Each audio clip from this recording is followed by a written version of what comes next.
నమస్తే, welcome to our channel. ప్రస్తుతం మనతో జ్యోతిష్య పండితులు ఫణి భాస్కర్ శర్మ గారు ఉన్నారు. వారితో మాట్లాడదాం. నమస్తే అండి. నమస్తే అమ్మ. సార్, మార్చి 30వ తారీఖు షష్టగ్రహ కూటమి. అయితే అసలు షష్టగ్రహ కూటమి ఏ ఏ రాశుల్లో ఏర్పడుతుంది, అలాగే ఏ రాశులు వారి మీద ప్రభావం చూపిస్తుంది, ఎటువంటి రాశులకి ఎటువంటి ప్రభావం చూపిస్తుంది అనేది ఒకసారి నమస్తే అమ్మ. ముందుగా మనం చూసుకుంటే షష్టగ్రహ కూటమి మీనరాశిలో ఏర్పడుతుంది. ఇది మనకి చూసుకున్నట్టయితే 6 గ్రహాలు ఒక రాశిలో ఏర్పడటమే దీని ప్రభావం. ముఖ్యంగా మనకి ఎప్పుడు కూడా 2, 3 గ్రహాలు 4 గ్రహాలు కూడా కలుస్తూ ఉంటాయి. 7 గ్రహాల వరకు కలుస్తాయి. ఎందుకంటే రాహుకేతువులు ఆపోజిట్గా ఉంటాయి కాబట్టి 8 గ్రహాలు ఒక చోట ఉండొచ్చు. 9వ గ్రహం కేతువు విడిగా ఉంటుంది. అది ఎప్పుడో కానీ జరగదు. 30-40 సంవత్సరాలకి 20 సంవత్సరాలకి ఇలా జరుగుతూ ఉంటుంది. కాబట్టి ఇప్పుడు మనకి కూడా చాలా కాలం తర్వాత ఇలా జరగటం అనేది జరుగుతుంది. మీనరాశిలో రవి, చంద్రుడు, రాహువు, శుక్రుడు, బుధుడు, శని ఈ 6 గ్రహాలు కలయిక మనకి మీనరాశిలో జరగటం మార్చి 30వ తారీఖున జరుగుతోంది. ఇదే రోజు మనకి ఉగాది కూడా రావటం అనేది జరుగుతుంది. ఇక్కడ మనకి ముందుగా చూసుకున్నట్టయితే ఏ గ్రహానికి బలం ఉంది, ఏ గ్రహానికి బలం లేదు, ఎవరి ఆధీనంలో మిగతా అందరూ ఉంటారు, దాన్ని బట్టే వేరే వారి మీద ప్రభావం అనేది చూపిస్తుంది. మనం ఆ రోజు షష్టగ్రహ కూటమి ఉన్న రోజు 30వ తారీఖు గ్రహస్థితి చూసుకున్నట్టయితే వృషభంలో గురువు, మిథునంలో కుజుడు, అలాగే కన్యలో కేతువు, తక్కిన 6 గ్రహాలు కూడా మీనంలో ఉన్నాయి. ఇక్కడ చూసుకున్నట్టయితే మనము ఏ రాశిలో అయినా సరే బలం ఎలా చూడాలి అని అనుకుంటే ఆ రాశ్యాధిపతి ఉన్నారా అనేది చూస్తాం మనం. ఆ అధిపతి ఉంటే బలం, ఎవరింట్లో వాళ్ళు ఉంటే బలం కదండి. అలా తర్వాత అక్కడ ఉచ్చక్షేత్రం ఎవరిది ఉంది అంటే ఎవరు అక్కడ ఉన్నతంగా ఉంటారు. మనం ఎవరింటికైనా వెళ్ళినప్పుడు మనల్ని ఆప్యాయతగా ఎవరు పిలుస్తారు, మనకి భోజనం పెడతారు, అక్కడ మనకు కంఫర్ట్ ఉంటుంది, అది చూసుకుంటాం. మిగతాది శత్రువు ఇంటికి వెళ్తే మనతో మాట్లాడరు. ఇలా చూసుకున్నట్టయితే ఇక్కడ రవి, చంద్రుడు ఒక వర్గం అయితే రాహువు, శుక్రుడు, బుధుడు, శని వీరంతా ఒక వర్గం. కాబట్టి కొంత ఇబ్బందికరమైన పరిస్థితి అయితే ఉంటుంది. ఆ రాశులు వీరు వారు అంతా కూడా చేసుకున్నట్టయితే. ఇక్కడ మనం చూసుకుంటే గురువు ఇంట్లో శుక్రుడు, శుక్రుడింట్లో గురువు ఉన్నారు. ఈ పరివర్తన కూడా మంచిది. అంటే మీనరాశి వారికి కొంత యోగ్యంగా ఉంటుంది, అలాగే వృషభ రాశి వారికి కూడా బాగుంటుంది. ఎవరికైతే ఈ మహర్దశలు నడుస్తున్నాయో, ముఖ్యంగా గురు మహర్దశ, శుక్ర మహర్దశ, వారికి అనుకూలంగా ఉండే అవకాశం అనేది కనబడుతుంది. ఇక్కడ వచ్చేటప్పటికి శుక్రుడు వక్రించి ఉన్నారు, బుధుడు వక్రించి ఉన్నారు, రవి వల్ల అస్తంగత్వం కూడా చెందుతారు. కొంత ఫలితాలు ఇవ్వటంలో వీరు కొంత ఇబ్బంది ఉంటుంది. మనకి ఏప్రిల్ నెలాఖరికి మే వచ్చే సమయానికి అన్ని గ్రహాలు కూడా వెళ్ళిపోతాయి. మరుసటి రోజే మనకి చంద్రుడు వెళ్ళిపోతాడు. ఏప్రిల్కి రవి మారిపోతారు. అలాగే రాహు మే 19వ తారీఖుకి కుంభంలోకి వచ్చేసేస్తారు. అలాగే శుక్రుడు మారిపోతారు, బుధుడు మారిపోతారు. ఒక్క శని ఒక్కరే అక్కడ మనకి 2.5 సంవత్సరాలు ఉంటారు. కాబట్టి ఈ ఇబ్బంది అనేది ఒక నెలన్నర పాటు ఉంటుంది. గట్టిగా ఏప్రిల్ 1 నెల కాస్త ఇబ్బందికరమైన వాతావరణం. ఇది మీనంలోనే జరుగుతోంది కాబట్టి కాస్త మీనరాశి వారికి ఇబ్బంది ఉంటుందని మనం చెప్పవచ్చు. అలాగే డైరెక్ట్గా అన్ని గ్రహాలు కూడా కన్యా రాశిని చూస్తూ ఉంటాయి కాబట్టి వారికి కూడా కొంత ఇబ్బంది. మిగతా రాశులకి అంతా కూడా మిశ్రమమైన ఫలితాలే ఉంటాయని, అటు ఇటుగా ఫలితాలు ఉంటాయని మనం చెప్పుకోవచ్చు. ఇప్పుడు మనం ఒక్కొక్క రాశి వారికి సాధారణంగా ఎలా ఉంటుంది, ఎటువంటి అటు ఇటు మిక్స్డ్ ఫలితాలు కలుగుతాయి, ఎటువంటి ఇబ్బందులు, అలాగే ఎటువంటి ఫలితాలు కలుగుతాయి, మంచి చెడు అనేది తెలుసుకునే ప్రయత్నం చేద్దాం. ఇప్పుడు మనం మేషరాశి వారి గురించి తెలుసుకునే ప్రయత్నం చేద్దాం. వీరికి ధనానికైతే లోటు ఉండదు, కలిసి వస్తుంది. ఎంత వస్తే అంత ఖర్చు అవుతూ ఉంటుంది. అన్నదమ్ముల మధ్య కొంత గొడవలు వచ్చే అవకాశం ఉంది.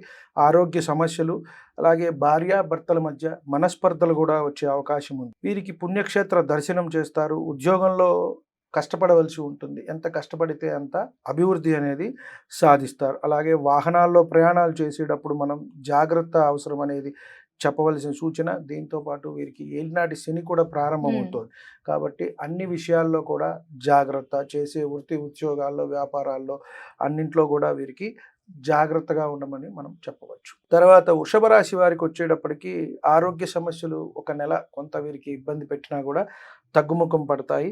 అలాగే ధనం వస్తుంది కానీ కొంత నీళ్ళలాగా ఖర్చు అయిపోతుంది. భార్య పిల్లలతో కొంత అకాల కలహాలు అనేవి వస్తూ ఉంటాయి. పిల్లలు కొంత మాట వినకపోవటము, వీరు చెప్పింది లేదా వారి సొంతంగా వారి నిర్ణయాలు తీసుకోవటం అనేది కొంత ఉంటూ ఉంటుంది. వివాహం కాని వారికి మంచి అవకాశము, అలాగే అనుకున్న పనులు కాస్త నెమ్మది అయినా, అంటే ఒక నెల పాటు కొంచెం ఇబ్బంది పెట్టినా కూడా గురుబలం అనేది మే నుంచి వచ్చేస్తుంది కాబట్టి వీరికి ఇబ్బంది లేదు అని చెప్పని మనం చెప్పవచ్చు. శని సంచారం కూడా వీరికి అదృష్టంగా ఉంది, అలాగే గురు సంచారం కూడా బాగుంటుంది కాబట్టి అన్ని గ్రహాలు కూడా వీరికి బాగున్నాయి అని మనం చెప్పవచ్చు. లాభంలో ఒక గ్రహం ఉంటేనే బాగుంటుంది అంటారు ఇక్కడ, కాబట్టి 6 గ్రహాలు ఉన్నాయి. 6 గ్రహాల్లో కూడా వీరికి అనుకూలమైన గ్రహాలే 4 ఉన్నాయి. కాబట్టి వృషభ రాశి వారికి ఈ షష్టగ్రహ కూటం వల్ల పెద్ద ఇబ్బంది లేదు, బాగానే ఉంటుంది అని మనం చెప్పవచ్చు. అలాగే మిథున రాశి వారి దగ్గరికి వస్తే కాస్త ఇంట్లో గొడవలు, వాహన ప్రమాదాలు, భూ సమస్యలు ఇవన్నీ కూడా ఉండే అవకాశం కనబడుతోంది. మనశ్శాంతి కొంత కరువుగా ఉంటుంది. సంతాన సమస్యలు, దూర ప్రాంతాలకు వెళ్ళాలనుకునే వారికి కొంత మంచి జరుగుతుంది, అంటే విదేశీ ప్రయాణాలు చేద్దాం అనుకున్న వారికి బాగుంటుంది. ఆరోగ్య సమస్యలు తలెత్తే అవకాశం ఉంది, జాగ్రత్త అవసరము. ఉద్యోగాల్లో కూడా మార్పు వస్తుంది, అంటే స్థానచలనం అనేది వీరికి సూచిస్తోంది. శని దశమంలో సంచారం వల్ల ముఖ్యంగా ఇది సూచించే అవకాశం అనేది మనకి కనబడుతోంది. జాగ్రత్త అవసరము. గవర్నమెంట్ పరమైన విషయాల్లో వీరికి సహకారం అనేది వస్తుంది. రవి దశమంలో ఉన్నప్పుడు మనకి మంచి జరిగే అవకాశం అనేది ఉంటుంది. ఇక్కడ ముఖ్యంగా చూసుకుంటే శుక్రుడు ఉచ్చ స్థితిలో ఉంటారు కాబట్టి శుక్రుడు ఆధీనంలోనే ఈ గ్రహాలన్నీ కూడా ఫలితాలు అనేవి ఇస్తూ ఉంటాయి. ఎవరికైతే మనం ఇందాక అనుకున్నట్టుగా శుక్రదశ గురుదశ నడుస్తుంటే బాగుంటుంది వారికి కొంత, మిగతా దశలు నడిచే వారికి కొంత మిక్స్డ్ రిజల్ట్స్ అనేవి ఉంటాయి. తర్వాత కర్కాటక రాశి వారికి కొంత వీరికి ఆశాజనకంగానే ఉంది. అన్నదమ్ములు అక్క చెల్లెల సహకారం అనేది అందుతుంది. గృహయోగము, వాహన యోగము అనేది ఉంది. తల్లి తరపున ఆస్తి అనేది కలిసి రావటం అనేది జరుగుతుంది. అంటే ఎప్పటి నుంచో పెండింగ్లో ఉన్నవి కానివ్వండి, లేదా గొడవల్లో ఉన్నవి, ఇలాంటివన్నీ కూడా వీరికి తీరి వస్తుంది. పూర్వపుణ్యం అనేది వీరికి కాపాడుతుంది. ఆరోగ్యం కూడా కొంత కుదుటపడుతుంది. దాంపత్య జీవితంలో జాగ్రత్త అవసరం, అంటే భార్యాభర్తల మధ్య కొంత చిన్న చిన్న మనస్పర్ధలు అవి వచ్చినా కూడా దాని నుంచి బయటపడతారు అని మనం చెప్పవచ్చు. అలాగే నెక్స్ట్ సింహరాశి వారి గురించి తెలుసుకునే ప్రయత్నం చేద్దాం. అష్టమంలో 6 గ్రహాలు కలవటం కొంత వీరికి ఇబ్బందికరమైన అంశం అని మనం చెప్పవచ్చు. షష్టంలో అష్టమంలో గ్రహాలు ఉన్నప్పుడు ఇబ్బంది పెడతాయి, అవి ట్రాన్సిట్ జరిగేటప్పుడు. అందులో పాపగ్రహాలు అయితే రాహుకేతువులు, శని, ఇలా రవి, వీరు ఉన్నప్పుడు కుజుడు ఎక్కువ ఇబ్బందులు పెట్టే అవకాశం ఉంటుంది. కాబట్టి ఎవరి మాట కూడా వినకుండా ఉంటారు. ఇలా ఉన్నప్పుడు కొంత ఇబ్బంది ఉంటుంది. ఎవరో ఒకళ్ళు, భార్య భర్త, తల్లి తండ్రో, మన అనుకున్న వాళ్ళ మాట వినటం అనేది మంచిది. మన అనుకున్న వారి మాట వినాలి. విదేశాలతో సత్సంబంధాలు అనేవి ఉంటాయి, ధనం అందుతుంది. కుటుంబంలో కలహాలు, ఉద్యోగంలో ఇబ్బందులు, గృహ వాహన యోగాలు అనేవి వీరికి కనబడుతున్నాయి. సంతాన విషయంలో మంచి జరుగుతుంది. ఆరోగ్య సమస్యలు అనేవి చిన్నా చితకా వస్తాయి, అవి కాస్త కుదుట పడతాయి అని మనం చెప్పవచ్చు.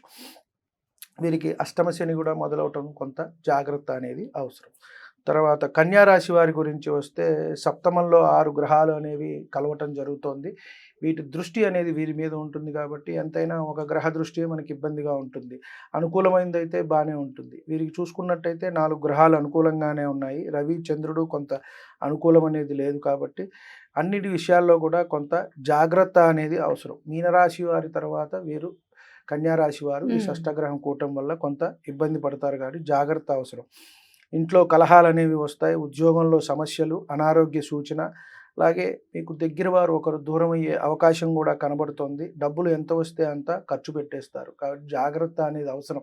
వచ్చినప్పుడు బాగానే ఉంటుంది, మనం ఖర్చు పెట్టేటప్పుడు మన చుట్టుపక్కల వాళ్ళు కానీ, స్నేహితులు, మిత్రులు అందరూ బాగానే ఉంటారు. మనం అడిగితే మటుకు వెనక్కి వెళ్ళిపోతారు కాబట్టి జాగ్రత్త అవసరం. గొప్పలకు పోయి డబ్బు ఖర్చు పెట్టవద్దు, మంచినీళ్ళలాగా ఖర్చు పెట్టేస్తారు, జాగ్రత్త అవసరం. వివాహ సంబంధ విషయాల్లో కూడా జాగ్రత్త అవసరం. పిల్లలు వల్ల మాట పడే అవకాశం ఉంది కాబట్టి మీరు జాగ్రత్తగా వాళ్ళని చూసుకున్నట్టయితే వాళ్ళు ఇబ్బంది పడకుండా ఉంటారు, మీకు కూడా బయట వాళ్ళ నుంచి మాటలు అనేవి పడకుండా ఉంటాయి. కాబట్టి వీడికి కన్యారాశి వారికి జాగ్రత్త అవసరం. అలాగే నెక్స్ట్ తులారాశి వారికి ఎలా ఉంది అనేది చూసుకున్నట్టయితే వీరికి మంచిగా ఉన్నట్టు అని మనం చెప్పవచ్చు. 6 గ్రహాలు 6లో 6వ స్థానంలో కలయిక కాబట్టి వీరికి అంతా బాగుంది. పూర్వపుణ్యం ఉంది కాబట్టి బాగుంటుంది. అన్ని విషయాల్లో జాగ్రత్త అవసరము. ప్రేమ వివాహాలు కొంత వివాదాస్పదమయ్యే అవకాశం ఉంది. తల్లి ఆరోగ్యం అనేది జాగ్రత్తగా చూసుకోవాల్సిన అవసరం. కొంత అనారోగ్య సమస్యలు వచ్చేటుంది తల్లికి. కాబట్టి ఉద్యోగంలో కాస్త చికాకులు, సమస్యలు ఉన్నప్పటికీ తగ్గుముఖం పడతాయి అని మనం చెప్పవచ్చు. తర్వాత వచ్చేటప్పటికి వృశ్చిక రాశి వారికి ఆరోగ్య విషయంలో జాగ్రత్త అనేది అవసరము. కుటుంబంలో కొంత సానుకూలత, పిల్లల విషయంలో మంచి జరుగుతుంది. శని దోషం కూడా వీరికి తగ్గుతోంది. చతుర్థం నుంచి పంచమంలోకి వెళ్ళటం వల్ల అనుకోని సంఘటనలు కొంత జీవితంలో చోటు చేసుకునే అవకాశం ఉంది. భార్యాభర్తల విషయంలో కొంత జాగ్రత్త, అంటే మనస్పర్ధలు, ఒకళ్ళు ఒకటంటే ఒకళ్ళు ఒకటి అలానే ఉంటుంది. అనుకోని ఖర్చులు అనేవి ఉంటాయి. కాస్త పుణ్యం అనేది కాపాడుతోంది. గురుబలం ఉంది కాబట్టి పూర్వపుణ్యం కొంత కాపాడుతోంది. ఉద్యోగ అవకాశాలు వస్తాయి. కొత్త ఉద్యోగాల్లో మార్పులు కూడా వీరికి సూచితమవుతోంది. తర్వాత ధనుసు రాశి వారికి చూసుకుంటే కొంత అనారోగ్య సూచన, ప్రయాణాల్లో జాగ్రత్త అనేది అవసరము. భార్యాభర్తల మధ్యలో గొడవలు, కొంచెం వివాహం కాని వారికి కొంత ఆలస్యం అయ్యే అవకాశం కనబడుతోంది. గొడవలు, వాహన ప్రమాదాలు, అనుకోని ఖర్చులు. ఇంట్లో కాస్త మనశ్శాంతి అనేది తక్కువగా ఉంటుంది. సొంత వారితోనే సమస్యలు అనేవి తలెత్తే అవకాశం ఉంది.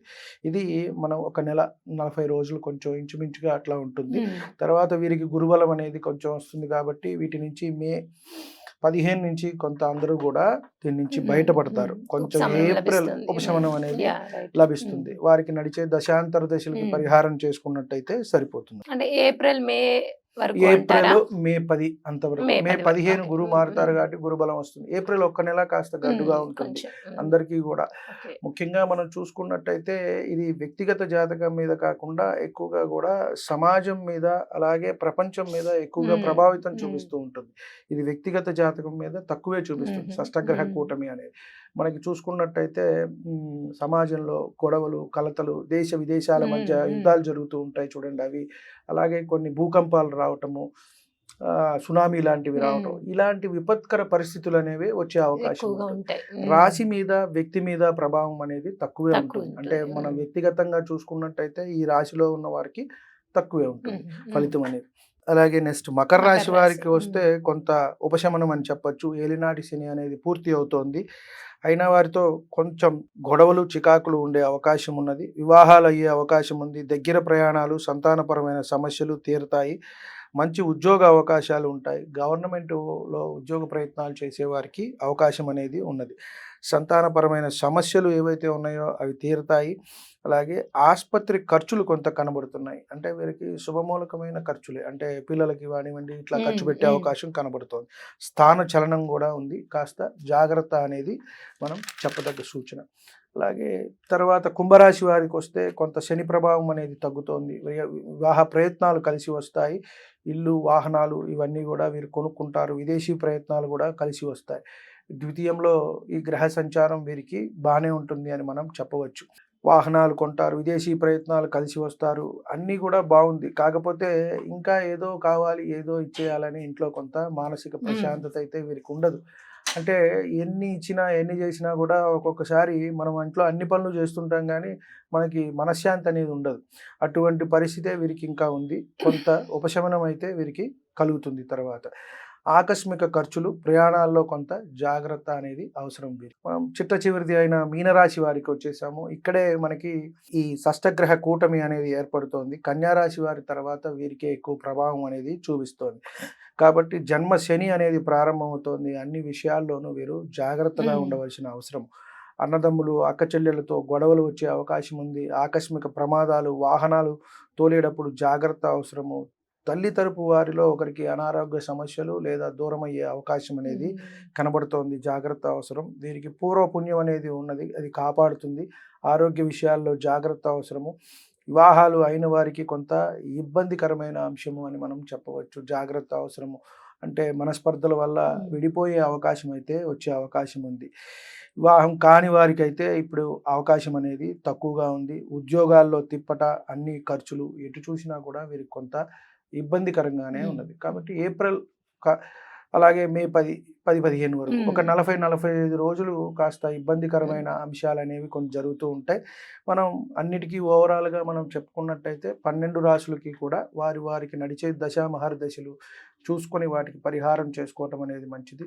ముఖ్యంగా మనం చూసుకున్నట్టయితే ఇక్కడ శని, శుక్ర ప్రభావమే ఎక్కువగా ఉంటుంది కాబట్టి అందరూ కూడా చక్కగా ఈ నెలన్నర పాటు శివాభిషేకం చేసుకున్నట్టయితే అందరికీ సరిపోతుంది. ఓవరాల్గా మొత్తం మనం చేసుకున్నట్టయితే శివాభిషేకం మనం నెలకు ఒకసారి మహాశివరాత్రి రోజు చేసుకుంటాం. లేదు నెలకంతా కట్టుకున్నా 250-300 రూపాయలు అవుతుంది. అది చేసుకున్నట్టయితే అందరికీ కొంత ఉపశమనంగా ఉంటుంది అని మనం చెప్పవచ్చు. అయితే మార్చి 30వ తారీఖు ఏర్పడుతున్న షష్టగ్రహ కూటమి ఏ రాశుల్లో ఏర్పడుతుంది, ఏ ఏ రాశులకు ఎటువంటి ఫలితాలు ఇస్తుంది అనేది చాలా చక్కగా వివరించారండి. ధన్యవాదాలు. నమస్తే.